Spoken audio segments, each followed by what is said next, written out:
विश्वानाथाष्टकमिदं यः पठेत् शिवसन्निधौ शिवलोकोमवाप्नोति शिवेन सह मोदते। नमः पार्वती पतये हर हर हर महादेव। परम वैष्णवाचार्य भगवान शंकर का कृपा प्रसाद किसी न किसी जन्म में हर हरिभक्त को होता है। जा पर कृपा न करहि पुरारी, सो न पाओ मुनि भगति हमारी। इस पर भगवान शंकर की कृपा नहीं हुई, वो विशुद्ध हरि की प्रेम लक्षणा भक्ति को कभी प्राप्त नहीं कर सकता। जो भगवान शंकर से तनिक भी अश्रद्धा और द्रोह करे, शिव द्रोही मम दास कहावा, सो नर मोह सपने नहीं भावा। उसे स्वप्न में भी कभी हरि पसंद नहीं कर सकते, हरि कृपा नहीं कर सकते जो भगवान शिव से द्रोह करे। ऐसे करुणा में भगवान शिव से भी द्रोह कर बैठे दक्ष प्रजापति। प्रसंग बड़ा शिक्षास्पद है।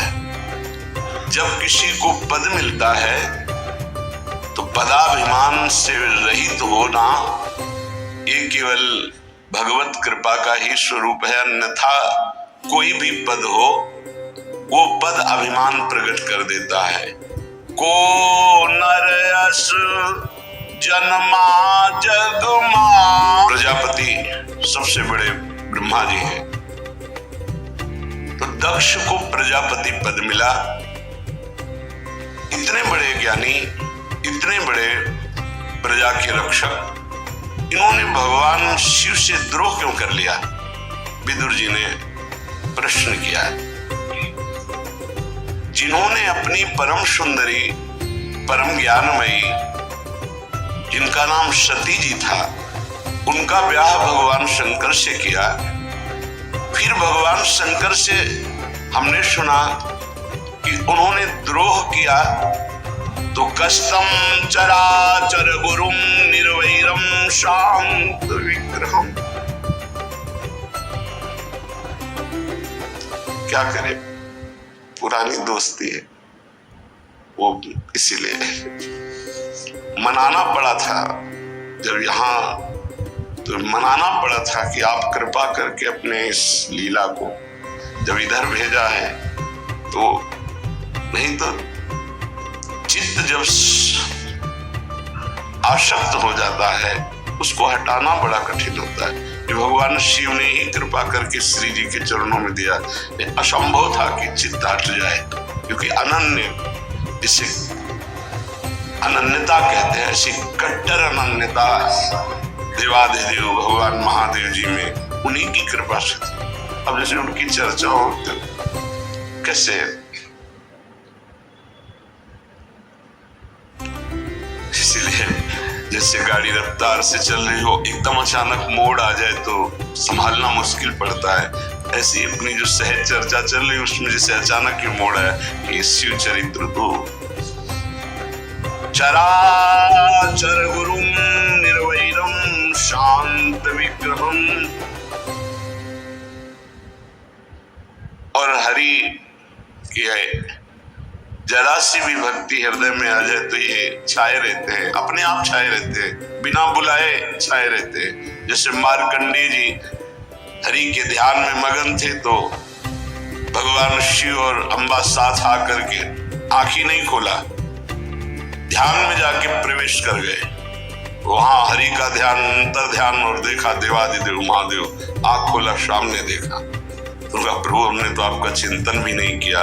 बोले हमारे प्राण प्यारे हरि की जो आराधना करता है मैं बिना बुलाए आ जाता हूँ, उसको बिना बुलाए कृतार्थ कर देता हूँ। कष्टम, ऐसी करुणा में, कर्पूर गौरम करुणावतारम, बड़े करुणा में।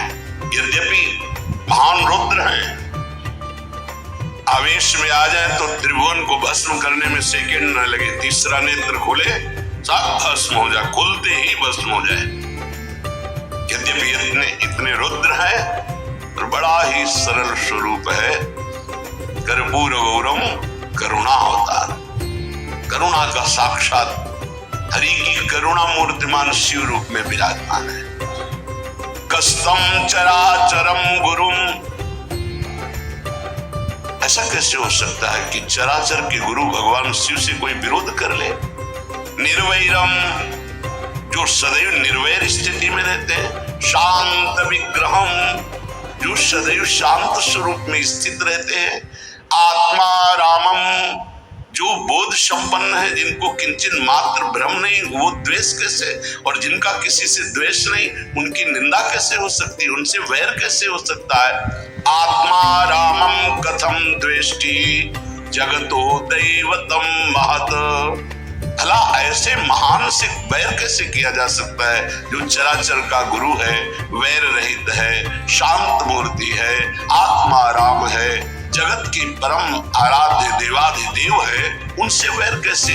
फिर दक्ष ने तो अपनी पुत्री ब्याही थी, वो तो उनके वैसे ही परम पूज्य हैं।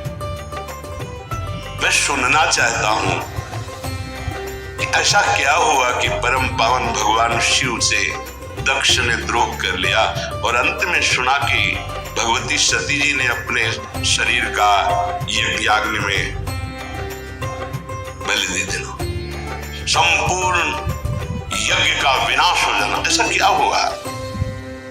मैत्रेय जी बहुत बड़े महापुरुष हैं, त्रिकालज्ञ महापुरुष हैं। वो कह रहे हैं, पुरा विश्व सृजाम सत्रे समेता परमर्षयः तथा अमरगणा सर्वे शानुगा मुनयोग्नयः। विदुर जी, एक बार का एक प्रसंग है कि जब दक्ष जी को पद मिला, प्रजापति पद, तो सभा लगी, बड़े बड़े देवता, ऋषि, मुनि, अग्नि वायु आदि प्रधान देवता अपने अनुयायियों के साथ उस सभा में एकत्रित हुए। अब उस सभा में महान पद प्राप्त किए हुए दक्ष प्रजापति प्रवेश किए, जैसे मानो तेजों में भुवन भास्कर पधार रहे हो, क्योंकि प्रजापति पद, तो उस पद की योग्यता भगवान देते हैं, उस पद की सामर्थ्य देते हैं। उस विशाल सभा भवन का अंधकार दूर करते हुए भुवन भास्कर की तरह तेज से प्रकाशित दक्ष प्रजापति पधारे। उनको आदा देकर संपूर्ण सभा हाथ जोड़कर खड़ी हो गई, क्योंकि पद ऐसा है, केवल ब्रह्मा जी नहीं खड़े हुए और महादेव जी नहीं खड़े हुए, और सब जितने देवता, जितने लोकपाल, गंधर्व, सब खड़े हो गए। ऐसा तेज था कि हाथ जोड़कर प्रभावित होकर सब खड़े हो गए। समस्त सभासदों से भली भांति सम्मान प्राप्त हुआ। स्तवन बंदन महान तेजस्वी दक्ष ने दृष्टि डाली, ये दोनों ही खड़े हुए, भगवान ब्रह्मा जी और देवाधिदेव महादेव। ब्रह्मा जी को तो प्रणाम किया, क्योंकि प्रधान प्रजापति वही है, पद से भी और सृष्टि के रचयिता भी हैं, इसलिए उनको सबसे बड़े पूर्वज कहा गया है। प्रपितामह, सबसे बड़े प्रपितामह ब्रह्मा जी हैं। ब्रह्मा जी को प्रणाम किया, आसन ग्रहण किया दक्ष ने। महादेव जी शांत बैठे थे, न प्रणाम, न नमस्कार, न हाथ जोड़ना, कोई चेष्टा नहीं। दृष्टि गई महादेव जी के ऊपर, तो देखा कि किसी भी तरह का कोई आदर, सत्कार, नमस्कार, प्रणाम कुछ नहीं। जिससे ब्रह्मबोध हो जाता है, वो बाहरी व्यवहार नहीं करता, ये तो साक्षात ब्रह्म है। एक बार पूज्यपाद श्री उड़िया बाबा जी महाराज प्रभुदत्त ब्रह्मचारी जी ने उत्सव किया था, उसमें हरि बाबा, उड़िया बाबा पधारे हैं। साक्षात मूर्तिमान शिव और हरि माने जाते थे। शिव भगवान का स्वरूप उड़िया बाबा, हरि भगवान का स्वरूप हरि बाबा। उड़िया बाबा जी आश्रम में बैठे हुए थे, तो स्वामी एक रसानंद जी महाराज, जिनके 60 शिष्य ब्रह्मबोध प्राप्त थे, बड़ी महिमा थी। 80 वर्ष की अवस्था होगी, जो सुना उड़िया बाबा आए हैं तो समीप आए।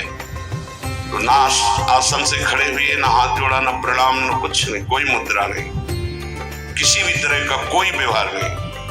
वो आए, बैठ गए, थोड़ी देर बैठे रहे, अपने शिष्यों के साथ चले गए।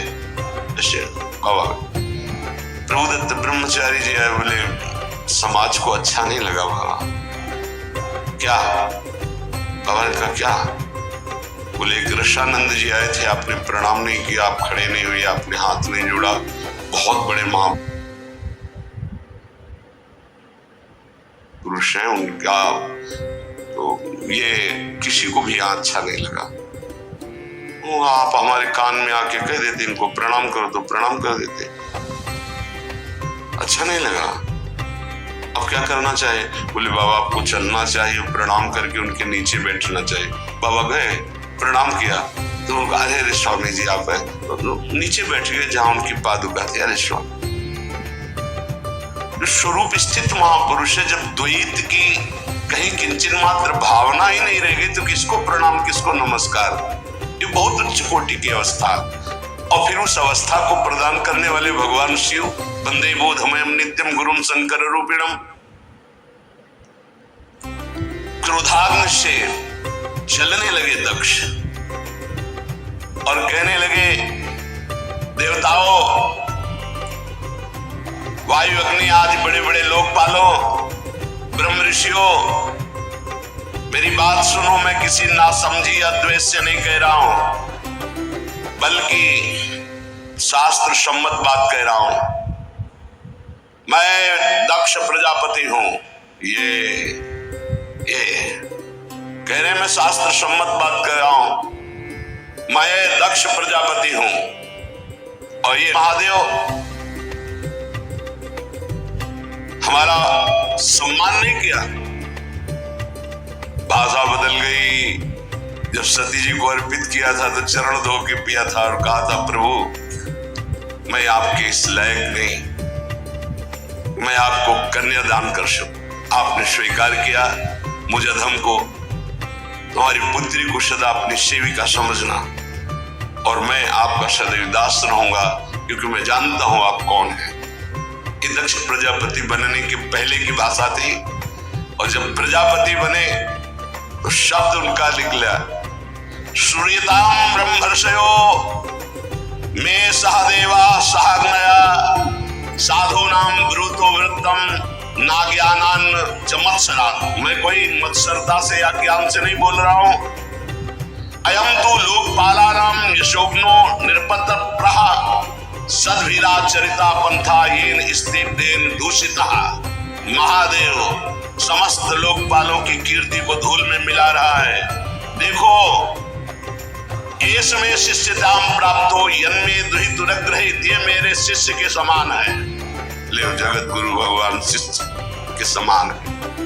क्या बुद्धि भ्रष्ट हो जाती है पद से, घमंड स्वयं में है तो महादेव जी में। ये घमंड करके सत्पुरुषों के आचरणों का लांछन कर रहा है, मिटिया मेट कर रहा है, खड़े होकर मेरा सत्कार नहीं किया। मैंने अपनी परम सुंदरी पुत्री सती इसे प्रदान की। पाणिम विप्राग्नि मुखतः सावित्र्या इव साधुवत, कितनी सुंदर सुशील, अग्नि को साक्षी करके इसको पानी ग्रहण किया। ये है कौन? पाणी मर्कट लोचना, मेरी पुत्री गृहीत्वा मृग सवाक्षया, मृग शावक के जैसे नेत्रों वाली सुंदरी। और यह कैसे कठोर शब्दों का प्रयोग किया, पाणी मर्कट लोचना, बंदर के से नेत्र वाले को इसका अधिकार था मेरी पुत्री लेने का, और मैंने दिया मेरी उदारता। ये मेरे शिष्य के समान है। उचित था ये सबसे आगे आकर उठकर मुझे प्रणाम करता, मेरा स्वागत करता। इसने वाणी से भी कुछ नहीं, नेत्रों से भी कुछ नहीं। बड़ी गलती हो गई। जैसे अनाधिकारी को वेद, ऐसे इसको मैंने अपनी पुत्री प्रदान कर दी। ये भावी ही समझो नहीं, बिल्कुल अधिकारी नहीं मेरी पुत्री के योग्य। सत्कर्म का लोप कर दिया। बड़ा घमंड में बड़ा दोष उत्पन्न हो जाता है। अहंकार इसीलिए सर्वनाश की जड़ कही गई है। ये अभिमान करके बैठा रहा, धर्म की मर्यादा को तोड़ रहा है, प्रेतों का निवासी, इस स्मशान में विचरण करने वाला, भूतों का मित्र, पागल। अब अभिमान आ गया है तो बोलते चले जा रहे हैं। बाल बिखेरे दिगंबर भटकता रहता है, कभी हंसता है कभी रोता है, सारे शरीर पर